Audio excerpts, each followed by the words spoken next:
জুলাই অভ্যুত্থানে রাজধানী চাংখারপুলে শহীদ আনাজ সহ ৬ জনকে হত্যার ঘটনায় ডিএমপির সাবেক কমিশনার হাবিবুর রহমান সহ ৮ পুলিশ সদস্যের বিরুদ্ধে অভিযোগ গঠন করে বিচার শুরুর আদেশ দিয়েছেন ট্রাইব্যুনাল। এদিকে গুমের মামলা তদন্তের স্বার্থে র্যাবের সাবেক কর্মকর্তা তারেক সাইদ সহ ৩ জনকে জিজ্ঞাসাবাদের অনুমতি দিয়েছেন একই ট্রাইব্যুনাল। এছাড়া কল্যাণপুরে জাহাজবাড়িতে জঙ্গি নাটক সাজিয়ে ৯ জনকে হত্যার ঘটনায় সাবেক আইজিপি ও কমিশনার সহ ৩ জনকে হাজির করা হয় ট্রাইব্যুনালে। এস.ইউ. সেলিমের প্রতিবেদন। জুলাই গণঅভ্যুত্থানে ৫ আগস্ট শেখ হাসিনা পালিয়ে যাওয়ার মাত্র কয়েক ঘণ্টা আগে রাজধানীর চানখারপুলে পুলিশের গুলিতে নির্মমভাবে নিহত হন শহীদ আনাস, জুনায়েদ ও রাকিব হাওলাদার সহ ৬ জন।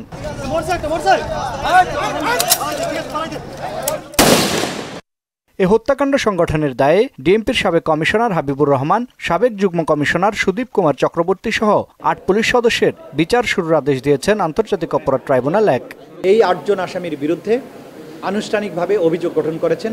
অভিযোগটা হচ্ছে ৫ই আগস্ট ২০২৪ সালে ঢাকা মহানগরীর চানখারপুর এলাকায় মানবতা বিরোধী অপরাধ সংগঠনের মাধ্যমে ৬ জন তরুণকে গুলি করে হত্যা করা। একটা সংক্ষিপ্ত টাইম ফ্রেমের মধ্যে তদানীন্তন ডিএমপির কমিশনার হাবিবুর রহমানের নির্দেশে হাবিবুর রহমান আবার শেখ হাসিনা এবং আসাদুজ্জামান খান কামাল এবং পুলিশের আইজিপির মাধ্যমে নির্দেশিত হয়েছিলেন।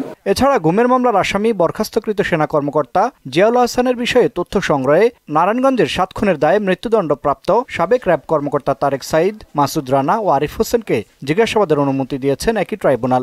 জিয়াউল হাসানের বিভিন্ন গুম করার নির্দেশ দেয়া বা বিভিন্ন অপরাধের ব্যাপারে তাদের জানাশোনা আছে। সেই কারণে তদন্ত সংস্থা যে কোনো ব্যক্তিকে জিজ্ঞাসাবাদ করতে পারে তদন্তের প্রয়োজনে। যেহেতু তারা অন্য একটা মামলায় মৃত্যুদণ্ডপ্রাপ্ত হয়ে হাই সিকিউরিটি প্রিজনে আছেন, তাদের জিজ্ঞাসাবাদ করার জন্য আদালতের অনুমতি প্রয়োজন। এই কারণে আমরা ট্রাইব্যুনালের কাছে দরখাস্ত করেছিলাম। ট্রাইব্যুনাল আজকে অনুমতি দিয়েছেন। এদিকে সাভারের আহসানুল ইয়ামিন হত্যা মামলার ৩ আসামি, রামপুরায় কার্নিশে ঝুলে থাকা আমির হোসেনকে গুলি করা আসামি সহ ২ জনকে হাজির করা হয় ট্রাইব্যুনালে। আর কল্যাণপুরের জাহাজবাড়িতে জঙ্গি তকমা দিয়ে ৯ তরুণকে হত্যার ঘটনায় সাবেক আইজিপি শহীদুল হক ও সাবেক ডিএমপি কমিশনার আসাদুজ্জামান মিয়া সহ ৩ জনকে ট্রাইব্যুনালে হাজির করা হয়। এস.ইউ. সেলিম, মোহনা সংবাদ, ঢাকা।